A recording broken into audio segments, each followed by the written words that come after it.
Baik, terima kasih atas kesempatannya. Di sini saya akan memaparkan perancangan dan konsep e-commerce yang saya buat. Melakukan presentasi, saya akan memperkenalkan diri terlebih dahulu. Perkenalkan, nama saya Niko Manggia Hulandari dengan NIM 210030628. Perancangan e-commerce yang saya buat yaitu perancangan web e-commerce Smart Pustaka.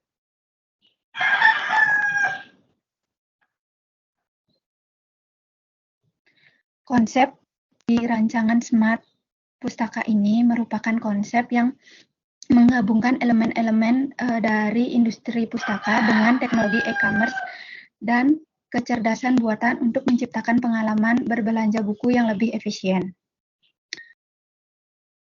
Di mana Smart Pustaka ini menjual berbagai macam buku dari buku fiksi maupun fiksi. Smart Pustaka ini memudahkan pelanggan untuk membeli buku secara online. Nah, yang sebelumnya masih menggunakan penjualan offline atau datang langsung ke store atau penjualan di toko. Dalam konteks perancangan e-commerce Smart Pustaka menciptakan lingkungan berbelanja yang cerdas dan ramah. Pengguna e-commerce memungkinkan bisnis untuk mencapai pasar global yang lebih luas. Nah, di dalam perancangan web e-commerce ini terdapat beberapa kebutuhan. Pertama ada analisis kebutuhan pengguna. Analisis kebutuhan pengguna untuk platform e-commerce Smart Pustaka sangat penting untuk menciptakan pengalaman pengguna yang memuaskan dan efektif. Yang pertama ada admin. Nah, proses login admin, yang pertama ada proses login. Yang kedua ada memverifikasi pendaftaran pengguna baru. Yang ketiga ada mengakses pengguna ke platform. Yang keempat ada menambah atau mengedit atau menghapus produk atau menambah stok produk. Yang kelima ada memproses pesanan. Keenam ada memverifikasi pembayaran. Nah, di sistem yang pertama ada menyimpan data produk. Yang kedua memperbaharui stok otomatis. Yang ketiga ada penanaman pesanan dan pembayaran. Yang ketiga ada pembeli. Nah, pembeli ini yang pertama melakukan registrasi apabila memiliki akun, apabila belum memiliki akun. Yang kedua mencari atau memilih produk yang ingin dibeli. Yang ketiga ada memproses pembayaran. Yang keempat ada mengkonfirmasi pembelian dan penerimaan pembayaran. Analisis kebutuhan yang kedua yaitu ada analisis kebutuhan perangkat lunak. Analisis perangkat lunak dalam proses perancangan web e-commerce ini antara lain yang pertama ada operating system. Itu 11. Bahasa pemrograman yaitu HTML, aplikasi server yaitu XAMPP. Tag editornya menggunakan Visual Studio Code.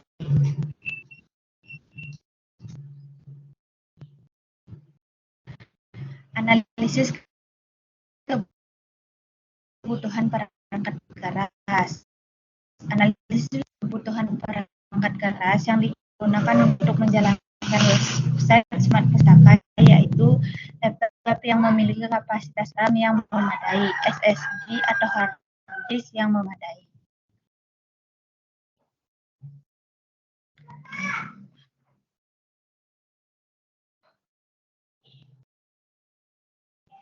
Analisis kebutuhan sistem. Yang pertama ada fitur login. Pada fitur ini terdapat menu masuk bagi pengguna. Selain bagi pengguna, fitur login ini juga dapat digunakan oleh admin. Yang kedua ada fitur tambah produk dan daftar produk. Terdapat menu di mana admin bisa menambah atau mengedit produk.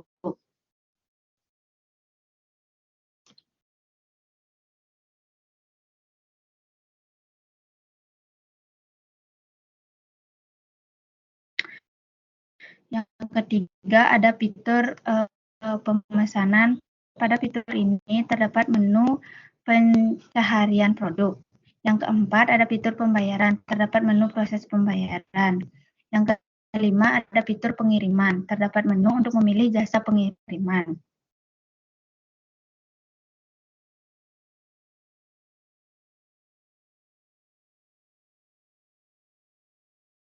Analisis kebutuhan feature table.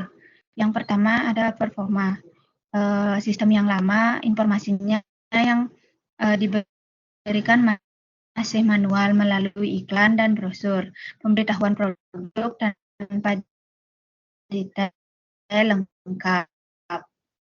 Sistem baru memberikan informasi dengan detail secara online melalui aplikasinya. Informasi. Pada sistem lama, pembeli buku masih mendapat informasi yang kurang mendetail dan kurang akurat sesuai dengan yang diinginkan. Kalau sistem baru, pembeli mendapatkan informasi produk yang sangat mendetail melalui dari harga produk, berat produk, gambar produk, dan juga deskripsi atau spesifikasi dari produk. Namun dalam sistem baru ini kadang-kadang foto produk itu tidak begitu jelas ditampilkan. Yang kedua ada ekonomi. Sistem lama masih menggunakan media promosi konvensional yang mengakibatkan pemborosan dan kurang efektif. Kalau di sistem baru, sistem yang diperbaharui akan lebih menghemat media promosi.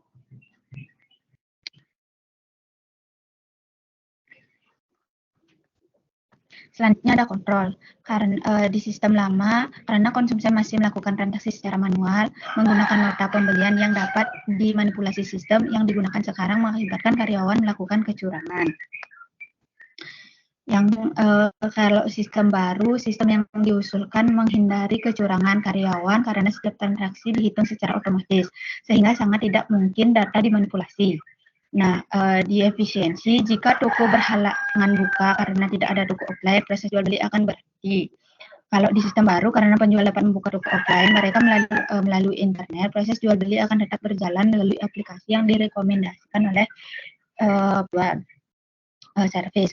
Pelayanan terhadap penyajian informasi jual beli masih dengan cara face to face, yaitu pelanggan harus datang langsung ke toko. Kalau sistem yang baru, penyajian informasi dilakukan secara online dan sistem ini dapat menghubungkan antara pelanggan dan perusahaan. Pemasaran barang juga dapat dilakukan dengan cepat dan mudah tanpa harus datang langsung ke toko. Selanjutnya ada flowchart diagram.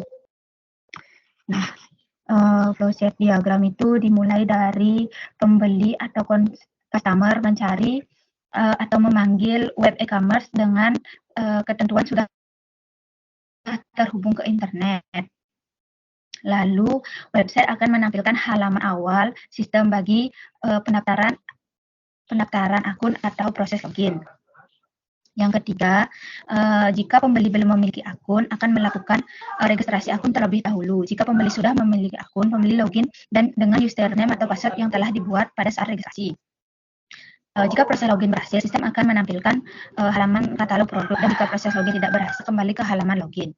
Selanjutnya, pembeli akan memilih produk yang diinginkan. Pembeli dapat mencari produk yang diinginkan dengan mencari yang terdapat pada fitur website di bagian atas.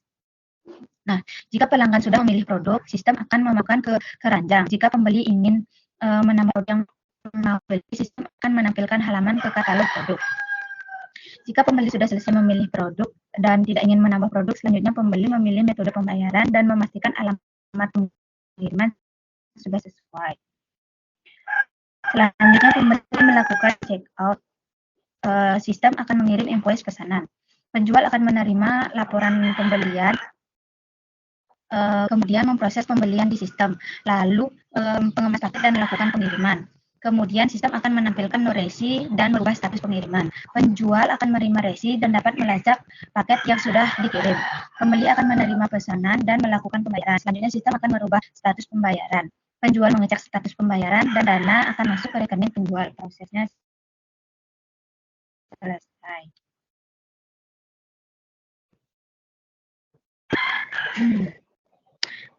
Yang sekarang ada data flow diagram atau DFD. Di sini ada DFD level 0, di mana admin akan melakukan login dengan username dan password, menerima registrasi pembeli.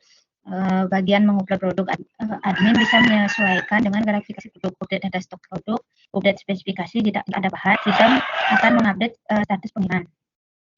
Selanjutnya pembeli akan mengisi data diri dan melakukan registrasi pendaftaran, lalu mengisi username dan password saat akan login, melakukan pemesanan data status pesanan, memilih metode pembayaran, menerima informasi produk, memiliki akun yang sudah dibuat, dan data pembayaran. DFD level 1. Nah, di DFD level 1 ini terdapat 5 proses, yaitu proses registrasi pembeli, proses login. Proses login ke sistem dilakukan baik oleh pembeli yang sudah berhasil registrasi dan penjual selaku admin. Proses pembelian produk dan proses penjualan produk, proses pengiriman dan proses pembelian.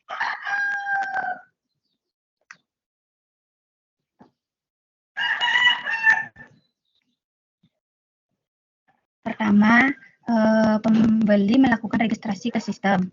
Lalu, admin menerima data diri dari pelanggan seperti nama, alamat, nomor HP, umur, dan lain-lain. Yang kedua, proses selanjutnya yaitu pembeli melakukan login. Yang ketiga, kemudian pada proses ketiga, ada admin akan memberikan data persediaan barang, jenis produk yang ditawarkan, dan spek dari produk tersebut. Selanjutnya, admin melakukan pengiriman terhadap produk yang sudah dipesan oleh pembeli. Yang terakhir, proses terakhir yaitu penerimaan pesanan dan melakukan pembayaran. Selanjutnya, IRD. Terdapat 4 entiti, yaitu entiti penjual, entiti produk, entiti pembeli, entiti paket, dan memiliki 4 atribut. Sedangkan entiti penjual memiliki 6 atribut, entiti produk memiliki 6 atribut, entiti pembeli 6 atribut.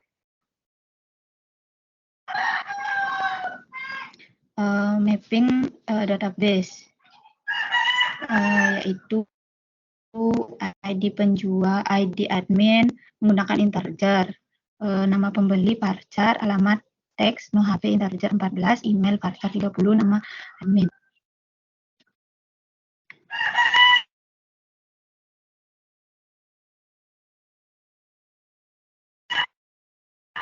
Sekian yang dapat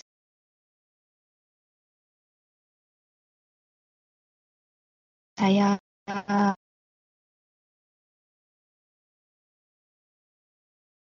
paparkan.